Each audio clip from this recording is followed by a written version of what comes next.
இந்த ஒன்றிய அரசாங்கம் சாமானிய மக்களை மொட்டை அடிக்கும் அரசாங்கம்.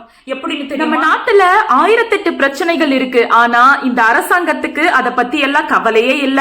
போக்கஸ் ஃபுல்லாவே மதங்களும் மதங்களின் ஸ்தலங்களும் தான். இந்த பணவீக்கம் மற்றும் விலைவாசி உயர்வுனால மிடில் கிளாஸ் மக்களோட வாழ்க்கை எவ்வளவு இக்கட்டான நிலைமையில இருக்கு தெரியுமா? சின்ன நகரத்துல கூட மாசம் 15,000 இருந்து 20,000க்குள்ள ஒரு குடும்பத்தை நடத்துறதே பெரிய சவாலா இருக்கு. இந்த ஆண்டு நம்ம அன்றாட வாழ்க்கையில உண்ணக்கூடிய உணவுப் பொருட்களின் பணவீக்கம் 11% தாண்டிடுச்சு.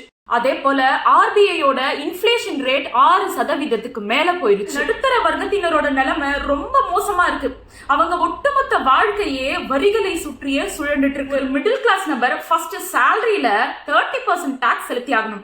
அதுக்கப்புறம் அவங்க வாங்குற பொருட்கள்ல 18 இருந்து 20% ஜிஎஸ்டியை செலுத்தி ஆகணும். இதை எல்லாத்தையும் தாண்டி அவர் பணம் சேமிச்சுட்டா அதுக்கும் கெயின் டாக்ஸ், அதாவது ஆதாய வரி செலுத்த வேண்டும். சரி, நம்ம நாட்டோட வளர்ச்சிக்காக இவ்ளோ டாக்ஸ் கட்டுறதுல எந்த பிரச்சனையும் இல்ல. இதுக்கு ஈடா என்ன கிடைக்குது அப்படின்னா, கேஸ் சேம்பர், அதாவது மாசு புகை மூட்டங்கள் நிறைந்த நகரங்களும் மிக முக்கியமாக பாதுகாக்கக்கூடிய நதிகள் எல்லாம் குப்பைகளால் சூழப்பட்டும், புல்டோசர்களால் இடிக்கப்பட்ட வீடுகளும், தினம் தினம் கற்பழிப்பு செய்திகளும், தாய்மார்களின் கண்ணீரும் கதறல்களும் தான் நம்ம டாக்ஸ் கட்டுறதுக்கு ஈடா ஒன்றிய அரசாங்கம் நமக்கு கொடுக்கிற அன்பளிப்பு.